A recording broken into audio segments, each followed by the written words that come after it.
We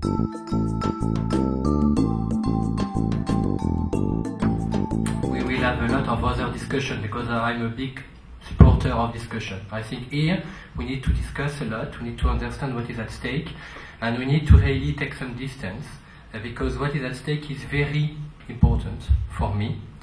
I work in the data protection field for 12 or 13 years. I used to work in the French Data Protection Authority, so I used to be previously a colleague of yours, but it was a long time ago, it was in 2001. I'm older than I look like, but it was in 2001, and in 2001, believe me, internet of course was really not there. Facebook, Google were not there, Twitter the same, Microsoft was there. However, the way we dealt about privacy was absolutely not the same. So now what is very important is effectively to achieve and to have a nice and important text that takes into account the fundamental rights that privacy is in Europe, which is of course very important, together with a concrete approach of the world. Because for me, what is at stake is really the ability that Europe has to innovate and to put itself in a condition to afford the next 20 years or so the best way. Because if you go back to the text, the last text was adopted 18 years ago. I don't know if you remember where you were in 1995, 18 years ago. I even hardly remember where I was in this period of time. But you need to know that this was the period where the text we debate today have been adopted. And the text took 5 years to be adopted in Europe. I really want that the text be adopted now and as quick as possible, but it shows that even 18 years ago it took a while to adopt the text. The first version of the 95 directive was proposed in 1990. So it took 5 years for European regulators to achieve to this text, which is a pretty good one. And now I really hope that it will take less to adopt the new one. And really, I know that the European Parliament is very active, which is very good. I also wanted to share with you, just in an introduction, obviously you have seen that I like data protection a lot. I've been there for a while. I also was teacher in data protection in French universities. I'm also currently Vice Chair of Digital Economy of AmCham EU, so your colleague based in Brussels, with an EU scope. This is why when I started the speech, I said that I've been traveling all over Europe, because a lot of other AmCham also organize similar debates, which is really very good. So I was in Spain not a long time ago, and we organized really events in all the from Finland to Ireland, from Spain to Hungary. We organized a lot of interesting debate with AmChams. And what I really see as a very interesting point is that everybody wants to discuss. We don't have any clear position. However, I think that all of us, we want to have a text. This is what I said when I started, to have a text that puts Europe in a good position and in a good balance vis-à-vis the rest of the world. And I think that here, European and American industry share absolutely the same concern. Well, I shouldn't say I think. I am totally convinced and sure that we all share the same concern. That Czech small and medium enterprise have the same interest as Microsoft or as a large French company.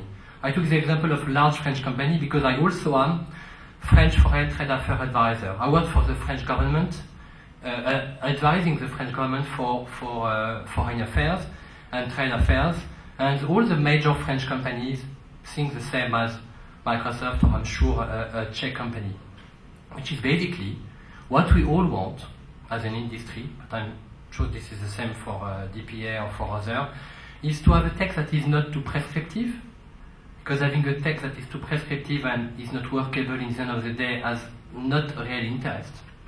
And of course, we also want a text that protects the best the European user. And I'm pretty sure that we can achieve these two goals.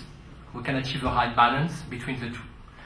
And when I say that we really need to have a text that is not prescriptive, of course, you may have seen that a lot of recent studies have been released about the cost of the impact of the data protection regulation. I will just use one of them that has been released a few months ago by a professor in Venice University, so in Italy, Professor Etro. He drafted a very interesting study, and he said that if adopted today, the text will have an impact for small and medium enterprise. it will mean for an SME in Europe that the cost will be an additional 3 to 7k euro per year for an SME.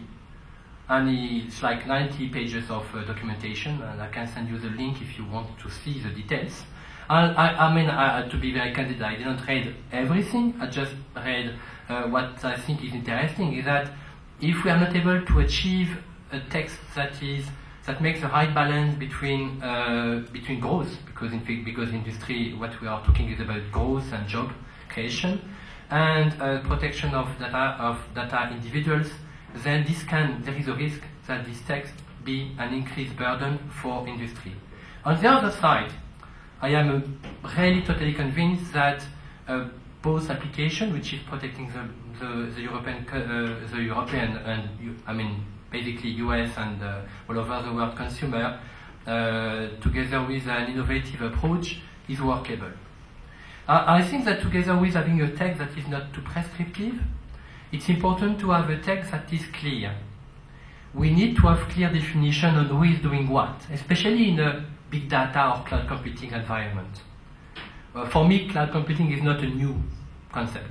This is what I used to teach to my students 15 years ago in French universities. It was not the word cloud, it was online or remote access to data. So we know that this is not a new concept. However, the word is not the same, and it's very important that everybody understands the location of the data, the storage of the data, the way companies have an access to the data, etc. But this is very clear. So this is why the definitions are very important. We need to know how we define a controller and a processor. I would like to ask you, what was the content of your presentation during the data protection conference here in Prague?